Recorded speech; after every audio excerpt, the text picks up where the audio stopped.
In this video, I'll show you why Amazon KDP and books could be a better investment than stocks or real estate. What's going on, guys? Welcome back to another video. So if you're new to the channel, my name is Sean, and I've built and sold a 7-figure KDP business, and now I'm building my second KDP account. So if you want no BS publishing advice from someone who's actually doing it, then make sure to subscribe. And if you want a completely free training on how I built a 7-figure business, then the link to the training is in the description below. All right, so today I want to go over this interesting article that I found recently by Web Street on how the Fund 8010 case study. The Fund 8010 is basically two KDP accounts that they acquired and built, and they're basically creating a fund out of it so other people can invest on this fund and grow their money that way. So there's one person that is building those two KDP accounts, and when that KDP account makes money, then the investors of that account also makes money accordingly. So they're talking about how this fund got a 18.1% return within 12 months, which is very good. That is better than traditional stocks or real estate investment. So let's go over what exactly they did and what they're talking about here. Now, it is a long article, so I'm only gonna show you pieces of it. I'm not gonna read the entire thing, but if you do want to read the entire article, then I'll leave a link to it in the description below. All right, let's get started. So not long ago in 2007, Amazon released the Kindle and ushered in a reading revolution. Since then, Amazon has sold over 487 million Kindle books and redefined the publishing industry with Amazon KDP. Millions have turned to KDP to self-publish their books, creating a tidal wave self-publishing industry worth $1.25 billion in sales. And in just the last 5 years alone, the number of self-published books has increased by 264%. Billions of dollars have been made in this industry since its inception. Our first KDP-focused investment fund, Fund 8010, run by portfolio manager Andy Fernandez, has brought in 18.1% returns in its first year of operation. We interviewed Andy to share his behind-the-scenes experience and explain in his own words how he structured the deals and how he maximized returns for investors. So they're basically interviewing Andy, who grew these two accounts, and how they grew the KDP account, because we can learn about his strategy as well. And this article is mainly talking about this fund, 8010, as an investment and how it grew 18% in the KDP space, which is good. But hopefully, instead of just investing in a fund like this and have somebody else build your KDP account, if you build your own KDP account, the return will be significantly higher than 18.1%. I mean, that's the whole point of us building a business, is so that our return on our money and effort is significantly higher than just passively investing in stocks, real estate, or crypto, right? So that's the whole point. But this article is more so focused on just the fund, but we can still learn a few things from this article. So the power of KDP for self-publishers doesn't just lie in being free from strenuous publishing contracts or inventory creation. It's the incredible global marketplace of Amazon. Amazon KDP is a world market leader for books, ebooks, and self-published works. In the last few years, Amazon has expanded print book availability to Australia, Japan, and the Netherlands, with the potential to expand to more markets in the near future. While there's great potential in tapping into global demand, most ebook statistics report the US leads the global market in ebook consumption. According to the Association of American Publishers, the US book industry generated $1.3 billion in revenue at the start of 2023. Amazon KDP is the main vein of the booming paperback and ebook industry, a strong current that holds a majority of the world's book market share. KDP business owners have thus tapped into the world's main source of book revenue and one of the most underrated online asset opportunities in the industry. So yes, Amazon pretty much dominates the book market, and being able to tap into that huge Amazon's customer base and just literally uploading and having your book seen to so many people is there's no other business like this anywhere else. There's a lot of print-on-demand businesses like Etsy print-on-demand, which is kind of a similar business model to self-publishing, but it's done on Etsy, and it's more so, just like cups and t-shirts and those kind of things. But if you think about it, Etsy's market size, the customer base is like significantly smaller. I believe it's like 10% of what you get on Amazon. So it might as well you sell on Amazon, since you get 10 times bigger audience size there, and it's pretty much the same work. All right, the investing potential of KDP assets. Scalability is one of the most exciting aspects of KDP. Authors can publish as many ebooks or paperback books as they like under one account, utilizing different pen names to publish across categories. The ability to create a brand with many writers ghostwriting content using a pen name allows KDP account owners to create their own mini publishing houses. Yes, so you don't even need a publishing company anymore because you can pretty much do everything by self-publishing with Amazon KDP. When Andy found his way to Web Street in the fall of 2021, he knew that acquiring in the FBA space was fiercely competitive. Yes, there's a lot more people doing Amazon FBA than Amazon KDP. Since Andy already owned his own KDP business and understood the inherent potential in the monetization, he decided to double down on KDP assets with the Web Street Fund. Ultimately, Andy acquired two KDP business for Fund 8010, $900,000 for the core asset, which is one KDP account, and $120,000 for the secondary asset. Since the acquisition, the business had returned 18.1% yield for investors within the first year. So basically, he bought two KDP accounts. One is for $900,000 at a 31.7x multiple, and another one at $120,000 for 26x multiple. This first account was already making $33,000 a month in revenue, $28,000 a month in profit. So that is a pretty good profit to expense ratio.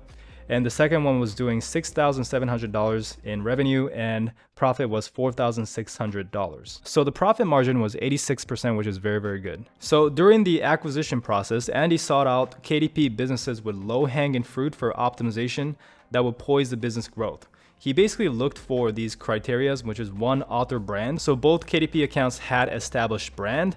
This is very, very important. By the way, if you guys are watching this and if you plan to sell your KDP account in the future, these are literally, they're telling you what they look for when it comes to purchasing KDP accounts. So this is something that you want to apply in your business as well. But you basically want a established brand, whether that is a brand name or a pen name.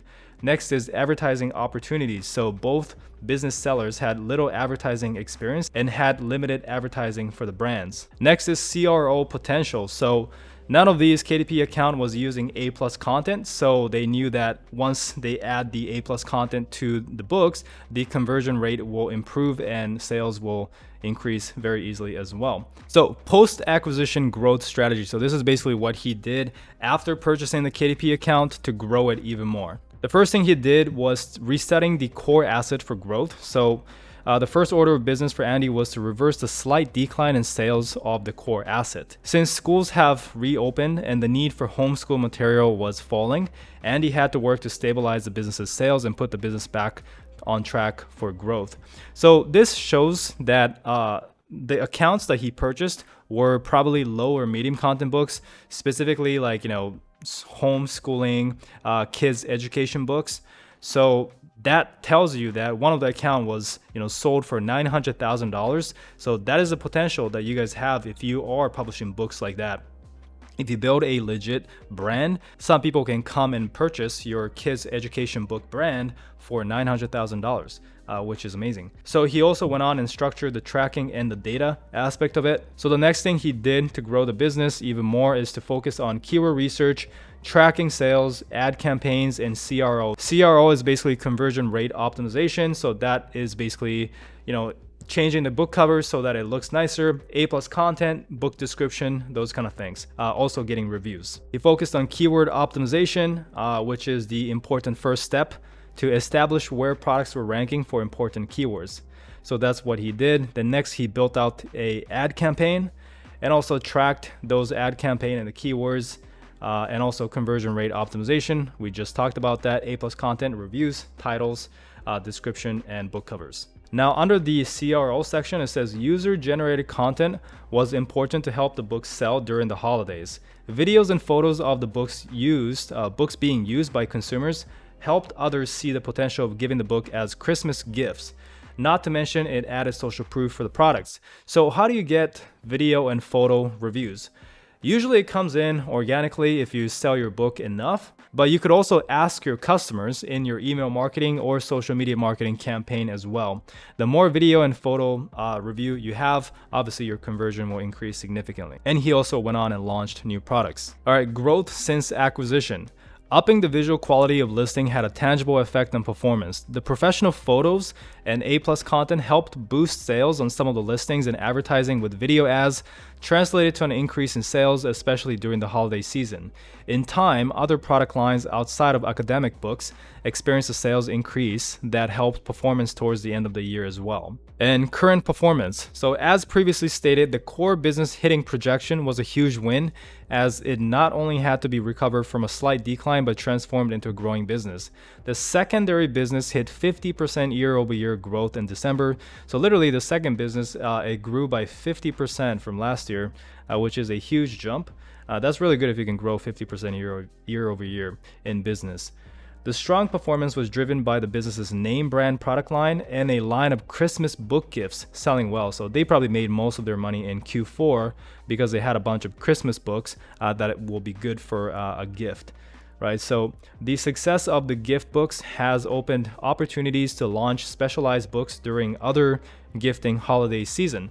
So yeah, I mean, if you're doing low and medium content books, you probably know this, targeting different holidays and creating gifts books that way, but that is a legit strategy that works. So if you hear people talking about it on YouTube, I mean, you should probably take it seriously because it does work, and that's why people are sharing it. By Q4, Fund 8010 had accumulated enough data to report accurate returns to investors. So life-to-date returns for the first year, 18.1%, trailing 12 months return, 17.8%, and Q1 2023 quarterly return is 6.4%.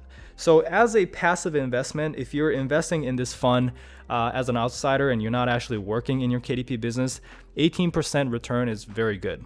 If you are working in your KDP business because perhaps you're building your own KDP account rather than investing in somebody else's, then you definitely want to see a bigger return than that, because you can do that. It's definitely possible to double your income or get 20, 30, 50%, 100% growth month over month if you're actively building this business. Now, obviously, I cannot guarantee this. None of this is financial advice, but a lot of people do it. I've done it myself as well.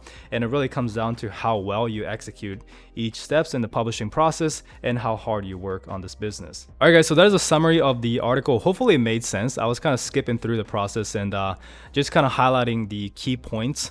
So hopefully this video was not too boring, and if you did enjoy it, let me know in the comments.